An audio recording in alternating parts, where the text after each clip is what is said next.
It was 5:48 p.m., and Julia was running. Her backpack bounced against her shoulder as she hurried down the stairs of the train station.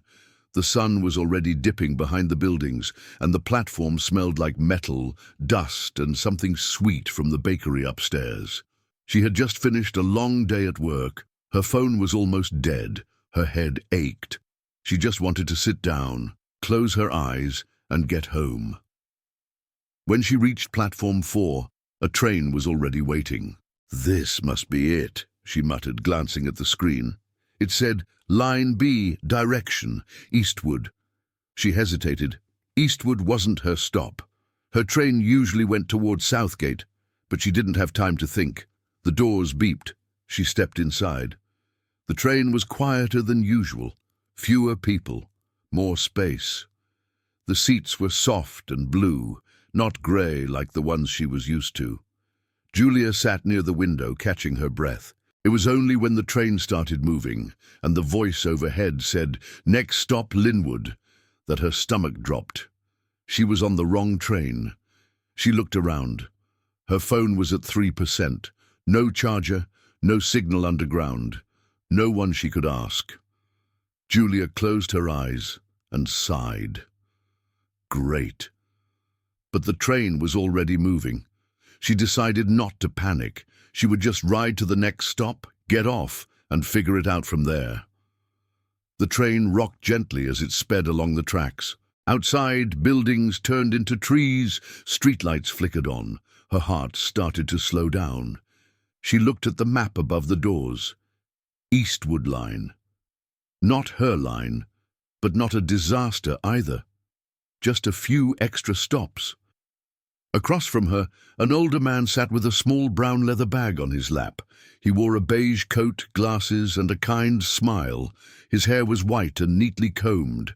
He looked like someone from a British movie. He noticed her looking and nodded politely. "Long day?" he asked, his accent smooth and distinctly British. Julia hesitated. She understood him, mostly, but answering was another thing.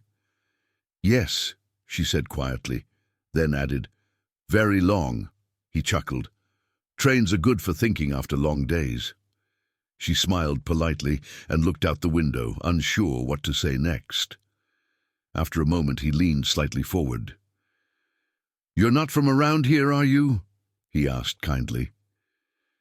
Julia turned back to him.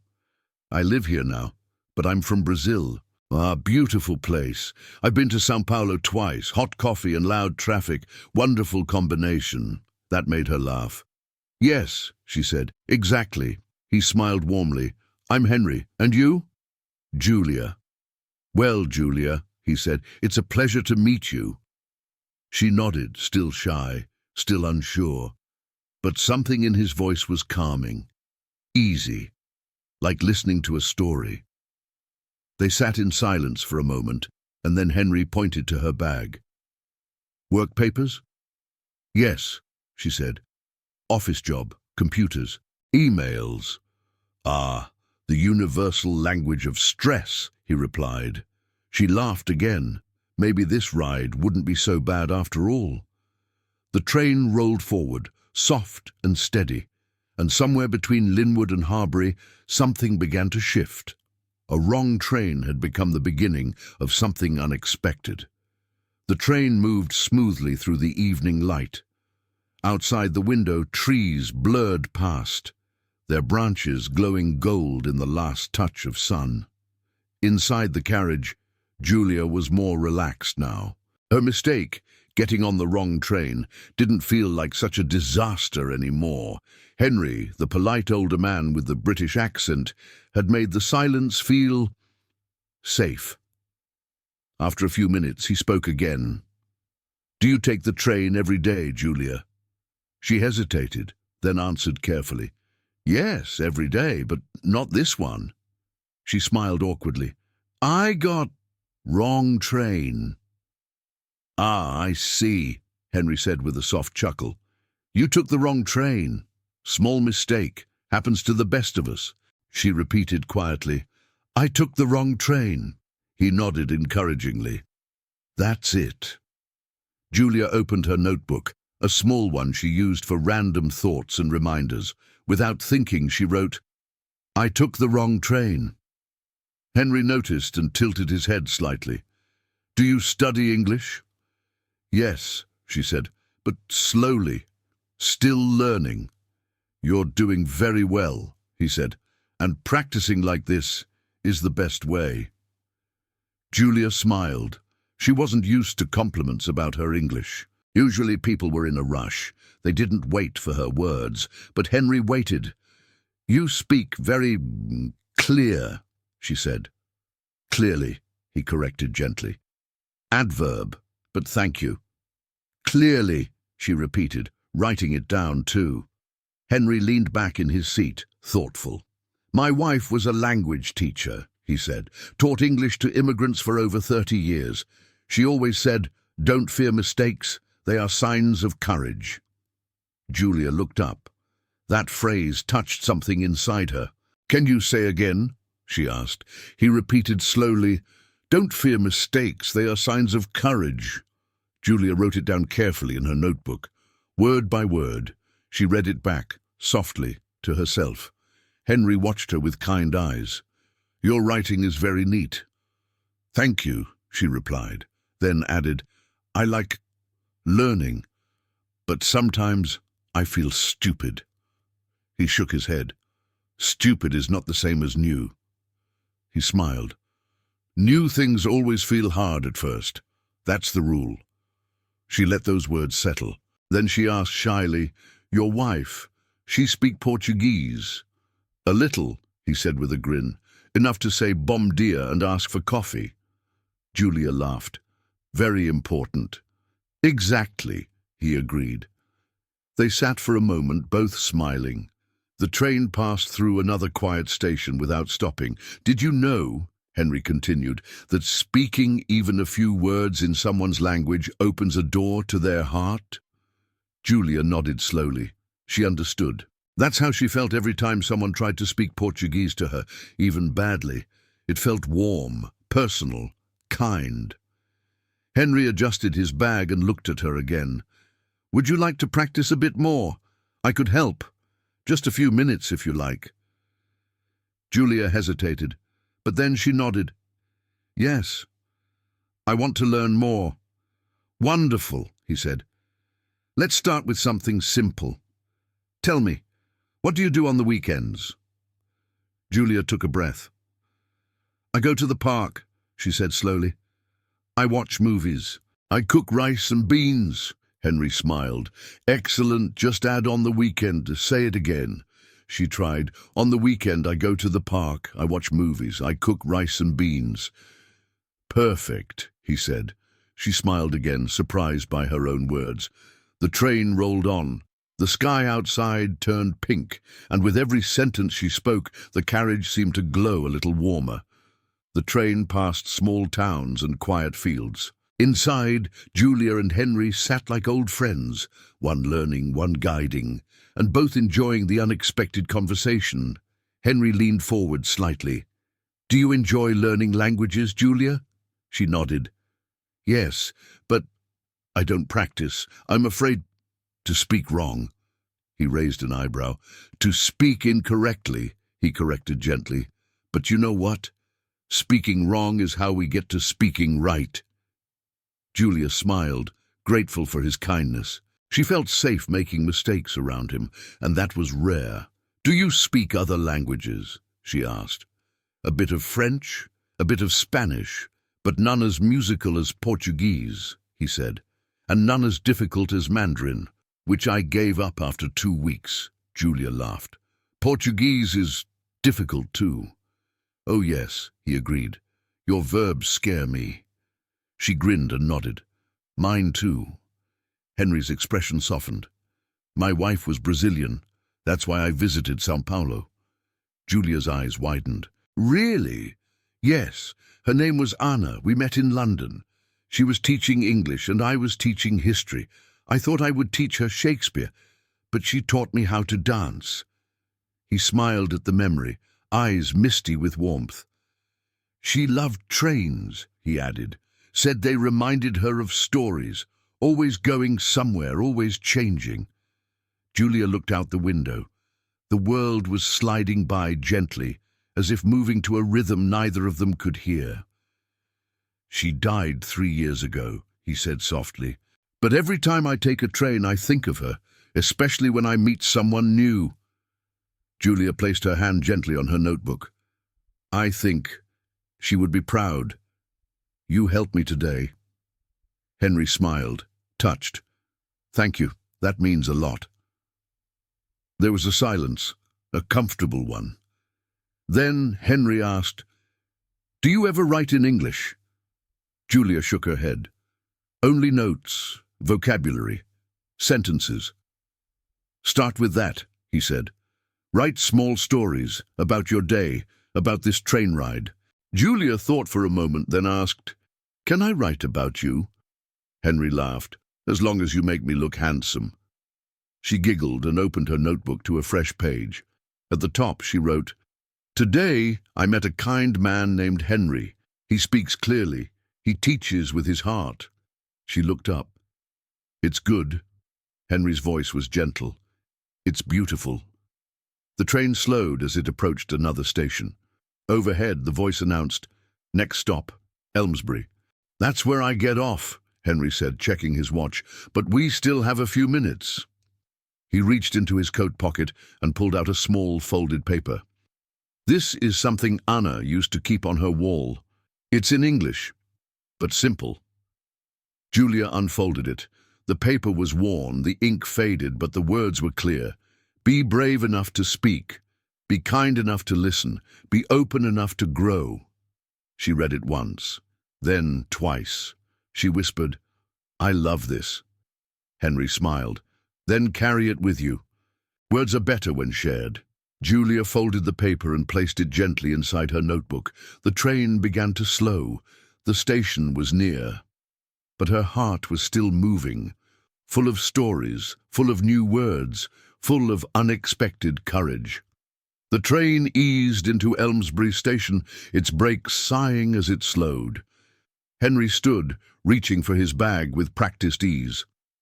"Well," he said, adjusting his coat, "this is where our little classroom ends." Julia stood too. "Thank you, Henry, for everything." He smiled warmly. "Thank you for trusting your voice. Keep using it." As the doors opened, Henry stepped onto the platform. He turned once more and waved. "Keep that notebook close. There are many more trains ahead." Then he was gone, blending into the crowd like a character stepping out of a story. Julia sat back down, the seat beside her now empty, but her notebook and mind were full. She opened to the last page and looked at the quote Henry had given her. "Be brave enough to speak, be kind enough to listen, be open enough to grow." She whispered it again, committing it to memory. The train rolled forward toward the next station. She pulled out her pen and began making a list. New words I learned today. Clearly, mistake, courage, brave, handsome. Grow new sentences. I took the wrong train. Don't fear mistakes. Words are better when shared. She looked at the list and smiled. This wasn't just vocabulary. These were moments, real and human, words that came from stories, laughter, kindness. For the rest of the ride, Julia practiced whispering the phrases quietly to herself. She tried different tones, practiced contractions, repeated verbs. Her confidence grew with each sentence. When the train neared her usual line, she prepared to transfer. The station was large and noisy, but something in her felt calmer now, more capable. She saw a small cafe near the platform and decided to stop. Inside, she ordered in English, even though the cashier spoke Portuguese, just for practice. "Hi, 1 black coffee, please, to go." The cashier smiled. "Sure thing," Julia beamed. While waiting, she took out her phone and opened the Notes app. She wrote, "Today I got on the wrong train, but it took me to the right place." Then she paused, deleted wrong and wrote, Unexpected.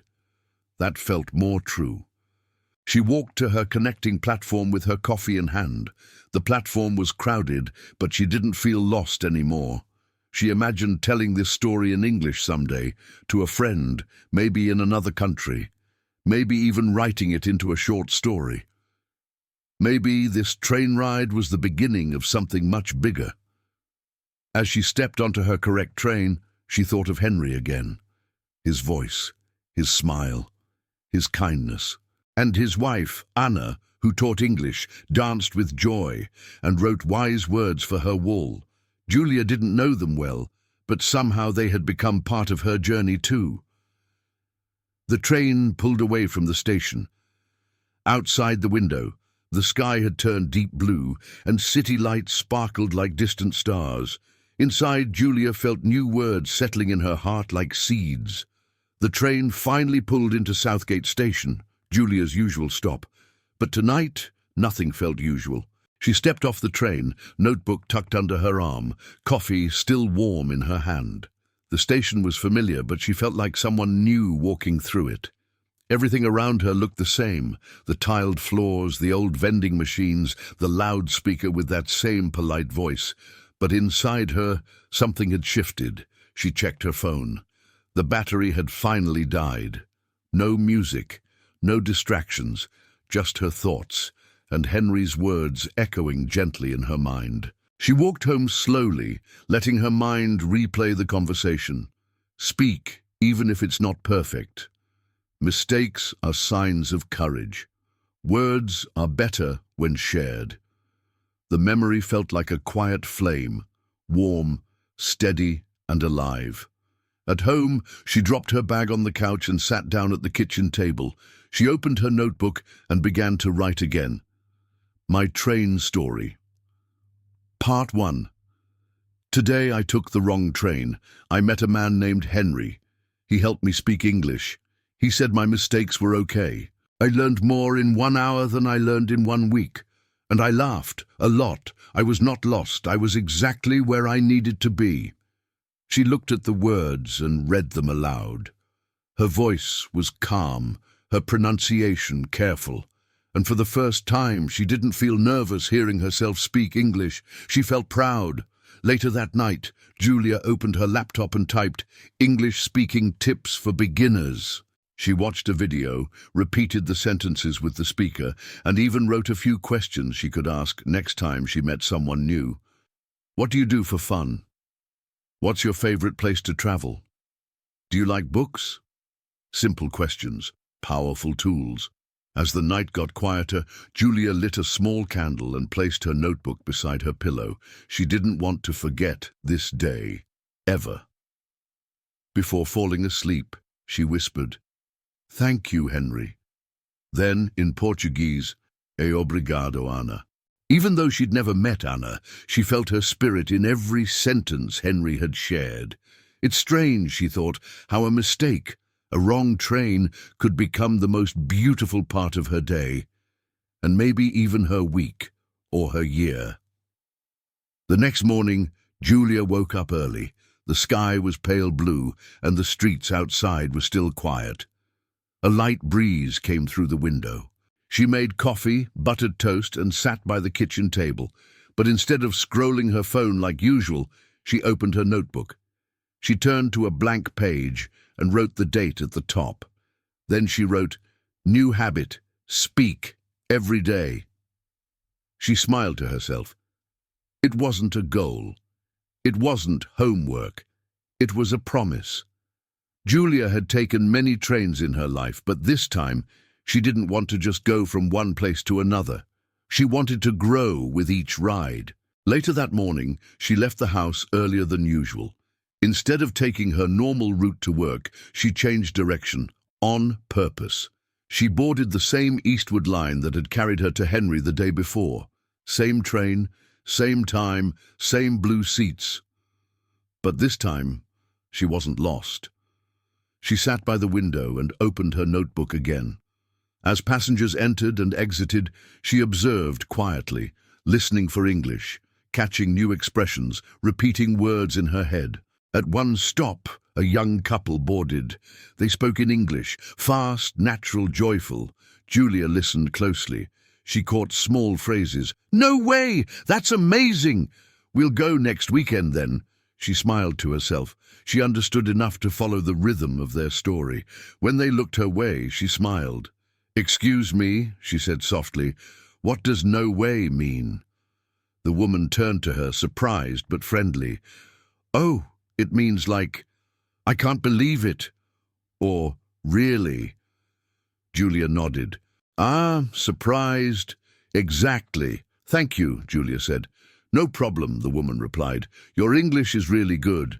Julia beamed. "I'm learning every day." The woman smiled. "That's the best way." They talked for 2 more stops. Nothing deep, just small things. Favorite foods, places to visit, English movies. Julia wrote down 2 new phrases and a new friend's name. When she got off the train, she felt light again, like a door had opened, the same one Henry had spoken about. That evening, she sat at her desk and opened a new document on her laptop. At the top, she typed, "The train ride that changed everything." A story in simple English, based on something true. She smiled. It wouldn't be perfect, but it would be real. She would write 1 paragraph a day, just like Henry told her, just like Anna would have encouraged. Her English wasn't fluent yet, but her journey had begun. And she knew now that language wasn't just grammar or vocabulary. It was courage. It was kindness, it was connection, and sometimes all it took was a wrong train going in the right direction.